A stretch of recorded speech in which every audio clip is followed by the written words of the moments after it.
This program presented by Hamdard Ruabza, the drink of India. चलिए खबरों की शुरुआत करते हैं। 15 अप्रैल को प्रयागराज में अतीक अहमद और अशरफ के कत्ल की जांच के लिए 2 एसआईटी तश्कील की गई हैं।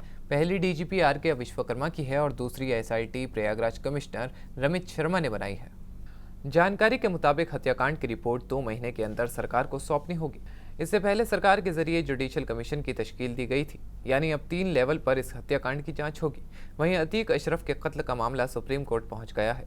सुप्रीम कोर्ट में एक पीआईएल दाखिल की गई है। इसमें सुप्रीम कोर्ट के रिटायर्ड जज की निगरानी में हत्याकांड की जांच कराने की मांग की गई है। साथ ही 2017 से यूपी में अब तक हुए 183 एनकाउंटर की जांच की अपील भी की गई है।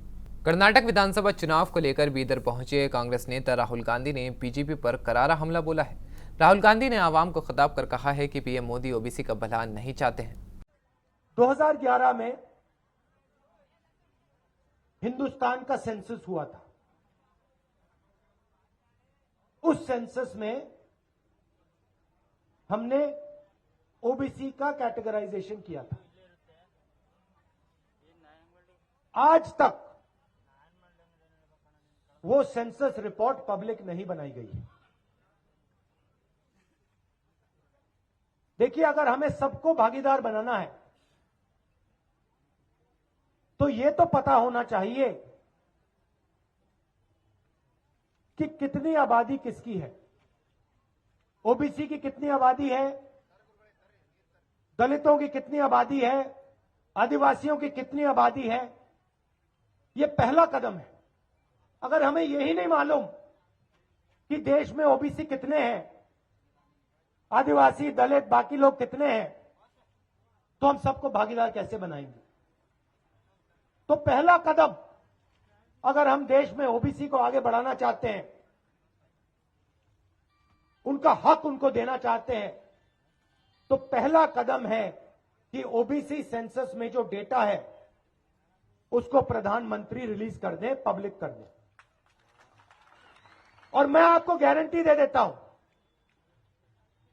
कि हिंदुस्तान के प्रधानमंत्री ये नहीं करेंगे, क्योंकि वे सचमुच में ओबीसी का भला नहीं चाहते हैं। और कांग्रेस पार्टी ये काम एकदम कर देगी। जैसे ही हमें मौका मिलेगा हम ओबीसी सेंसस को पब्लिक कर देंगे। और उससे पहले हम पूरे देश में बीजेपी पे दबाव बनाएंगे कि आप ओबीसी की बात करते हो, ओबीसी की भागीदारी की बात करते हो, ओबीसी को पावर देने की बात करते हो, भारत की प्रगति में शामिल करने की बात करते हो, तो ये जो ओबीसी सेंसस है इसको पहले पब्लिक करो कि हम सबको पता लग जाए हिंदुस्तान में ओबीसी कितने हैं, दलित कितने हैं, आदिवासी कितने हैं, बाकी लोग कितने हैं। दिल्ली बीजेपी लीडरान और कारकुनान ने दिल्ली आबकारी नीति मामले को लेकर दिल्ली के सीएम अरविंद केजरीवाल के खिलाफ एहतजाजी मुजाहिरा किया। मुजाहिरे में शामिल दिल्ली बीजेपी के कारकुनान बैरिकेड को तोड़कर विधानसभा की तरफ आगे बढ़ रहे थे। इसी बीच सिक्योरिटी में तैनात दिल्ली पुलिस के जवानों ने मुजाहिरा कर रहे बीजेपी के नेताओं और कारकुनान को रास्ते में रोक लिया। विधानसभा के अंदर जाने की जिद पर अड़े रहने के बाद दिल्ली पुलिस ने बीजेपी सदर वीरेंद्र सचदेवा को डिटेन कर दिया। दिल्ली में भारतीय जनता पार्टी ने आप सरकार पर भ्रष्टाचार में डूबे होने का इल्जाम लगाया है। बीजेपी नेताओं का कहना है कि केजरीवाल सरकार के गैर कानूनी तरीके से उन नीतियों पर अमल करने पर जोर दे रही है जो राजधानी के लोगों के हक के खिलाफ है। बिहार में जहरीली शराब का कहर एक बार फिर देखने को मिल रहा है। मोतिहारी जहरीली शराब त्रासदी में मरने वालों की तादाद बढ़कर 22 हो गई है। वहीं कई दीगर लोग अस्पताल में भर्ती बताए जा रहे हैं। मोतिहारी एसपी दफ्तर की ओर से जानकारी दी गई है कि पुलिस की ओर से गैर कानूनी शराब के खिलाफ लगातार कार्रवाई की जा रही है। पुलिस ने बताया कि जिला इंतजामिया की ओर से शिकायत वाले थाने इलाकों में डोर टू डोर सर्वे और माइकिंग कराया गया है। वहीं इस मामले पर सीएम नीतीश कुमार का कहना है कि मुतासिर परिवारों को 4 लाख का मुआवजा देंगे, लेकिन उन्हें लिख कर देना होगा कि वे शराब के खिलाफ है। उसकी गिरफ्तारी भी हो रही है, इसके बावजूद इस तरह का इंसिडेंट हो जा रहा है, ये तो बड़ा हमको बहुत ही बुरा लग रहा है। भीतर से बड़ी तकलीफ हो रही है कि भाई इस तरह का लोग भी कैसे पी लेता है, मर भी जाता है और इतना ज़्यादा हो रहा है। तो इतना ज़्यादा प्रयास करने के बाद भी हो रहा है। तो हमने कहा कि अब देखिए, ये तो बड़ा दुखद है। सामान्य परिवार का लोग, गरीब तबका का लोग, कोई मान लीजिए कि शराब पी लेता है, पी करके जहरीली शराब के चलते मर जाता है, तो ये हमको बड़ा दुख हुआ।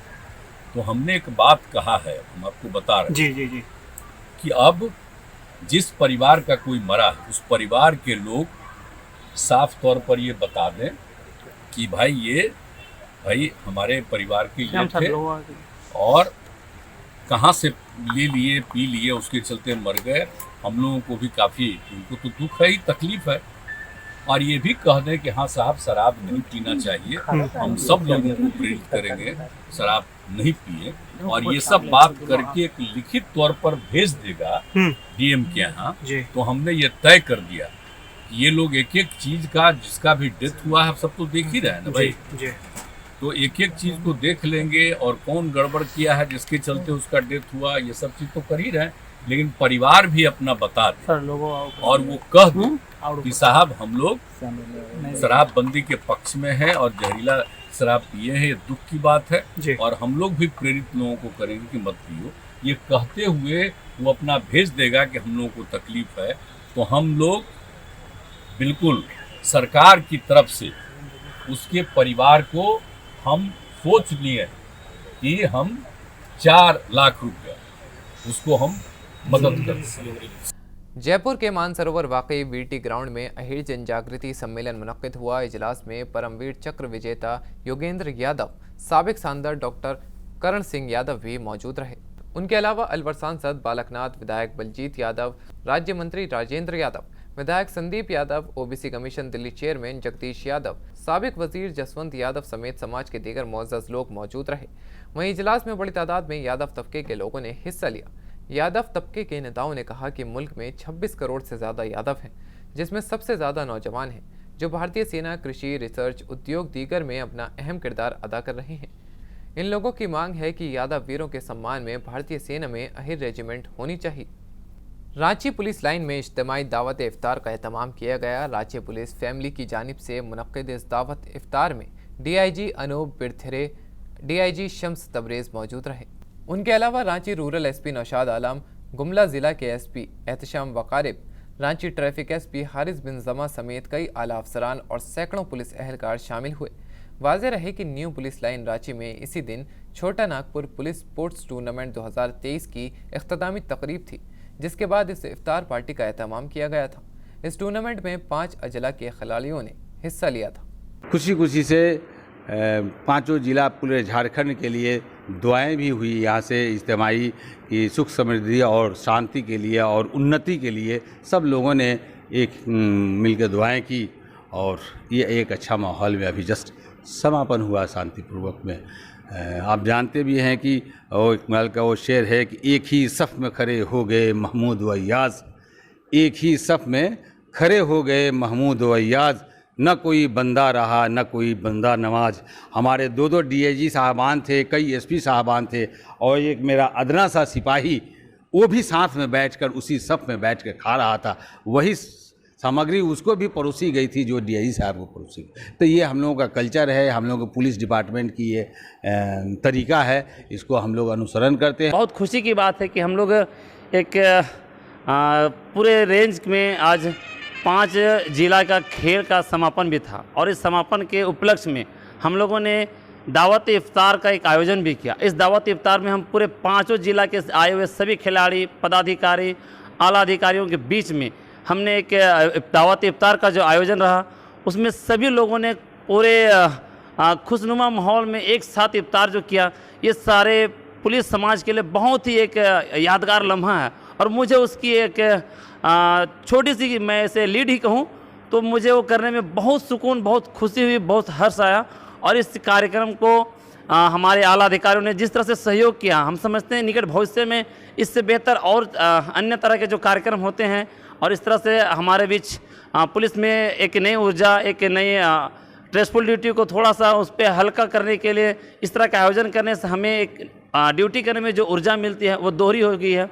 तो मैं आज के इस सफल आयोजन के लिए मैं तमाम आला अधिकारियों को, मेरे सभी सम्मानित छोटे बड़े भाई बहन, बुजुर्ग साथी और हमारे जो परिजन आए थे उनके बीच में हमने एक दावत इफ्तार का जो कार्यक्रम किया, ये हमें बहुत एनर्जेटिक फील हो रहा है और बहुत खुशी महसूस हो रही है। और जैसे झारखंड की राजधानी रांची में इस तरह के कार्यक्रमों को करना और इतने बृहद पैमाने में कहीं ना कहीं पूरे राज्य को मैं मैसेज देना मैं चाहता हूँ कि इसी तरह से मेल प्रेम भाव के साथ में अन्य जिलों में भी इस तरह के कार्यक्रम हों और हमारे विभाग को इस तरह से उपलब्धियां जोड़ना, जहां हमारे बीच बड़े बड़े आला अधिकारी आए, IAS IPSों का हमारे बीच इस तरह से एक छोटे बड़े लोगों के साथ उठ के एक भोजन में, दावत इफ्तार में शामिल होना बहुत खुशी की बात है। रहमत, बरकत और मग़फ़िरत का महीना रमज़ान सभी मज़हब के मानने वालों के लिए सब्र और रहमत का पैगाम लेकर आता है। यही वजह है कि हज़रत ख्वाजा मोइनुद्दीन चिश्ती की दरगाह में हिंदू और मुसलमान एक साथ बैठकर रोज़ा इफ्तार करते हैं। इसी के साथ अल्लाह की बारगाह में अपने ज़िंदगी में अमन और सेहतयाबी के लिए दुआ करते हैं। इसी ज़िम्न में गुजरात के ज़ायरीन ने ख्वाजा गरीब नवाज़ की दरगाह पर मोगरा के फूलों से बनी माला पेश की। दुनिया भर में मशहूर सूफ़ी संत हज़रत ख्वाजा गरीब नवाज़ रहमतुल्लाह अलैहि की दरगाह अजमेर शरीफ, जहाँ से भाईचारे का पैगाम हमेशा दुनियावी सतह पर पहुँचता है। यही वजह है कि अजमेर शरीफ दरगाह में सभी मज़हब के लोग एक साथ बैठते हैं और रमज़ान के महीने में इफ्तार करते हैं। दरगाह की जामा मस्जिद शाहजहानी में बड़ी तादाद में रोज़ेदार देखे जा सकते हैं, लिहाजा रमज़ान की आखिरी ताक रातों में अक़ीदतमंद लैलतुल क़द्र की शब तलाश करते हैं। ये एक रात रमज़ान के आखिरी 10 दिनों में से एक होती है। यही वजह है कि मस्जिदों और घरों में एतकाफ़ के लिए लोग एक जगह बैठकर 10 दिन इबादत करते हैं। हर महीने आता हूँ मैं, और जब उनका बुलावा आता है मेरे को कोई प्लानिंग नहीं होता है कि आज जाना है कल जाना है, जैसे मन हो जाता है आ जाते हैं। ख्वाजा गरीब नवाज़ उनका हुक्म होता है आ जाते हैं। कितने लोग आए, आप लोग को किस तरीके से पेश कर रहे हैं? हम लोग पाँच जने आए। रात को जब दरबार मामूल होने वाला होता है तब ये पेश करेंगे। नाम आपका? मैं अहमदाबाद से आया हूँ। मेरा नाम पूरा कमल भट्ट है। मैं हर साल रोजे में इधर आता हूँ रमज़ान में और यहाँ आके रोज़ा रखता हूँ और मुझे बहुत अच्छा लगता है रोज़ा रखना, रोज़ा खोलना। मुझे बहुत अच्छा लगता है ख्वाजा गरीब नवाज़ में आने। 3-4 दोस्त आते हैं हर साल। मैं कुछ कितने 20-25 साल हो गए, हर साल आता हूँ। एक बार तो ज़रूर आना ही आना है। फिर वो ख्वाजा साहब 2 बार बोला, 4 बार बोला, उनकी मर्जी की बात है, लेकिन एक बार तुम जरूर आए। बहुत अच्छा माहौल होता है यहाँ, बहुत भाईचारा होता है। कोई ऐसी कोई तकलीफ पड़ती नहीं, ना कोई मतलब कोई भेदभाव है कि ऐसा कुछ भी है। सब अपने भाई की तरह हमको रखते हैं। गफ्फार भाई हमारे खादिम तो बहुत अच्छी तरह रखते हैं, हमारे भाई जैसे हमको रखते हैं। अच्छा, यहाँ हिंदू मुस्लिम सिख ईसाई सभी जो गंगा जमुनी तहजीब देखने को मिलती है, पक्की मिलती है। इसीलिए तो हम आते हैं, नहीं तो कौन आएगा। अगर ऐसा नहीं लगता तो हम आते नहीं दूसरी बार। 25 साल से हम आ रहे हैं। ख्वाजा साहब का करम है, ख्वाजा साहब का करम है। अच्छा, रोज़ा रखते हैं?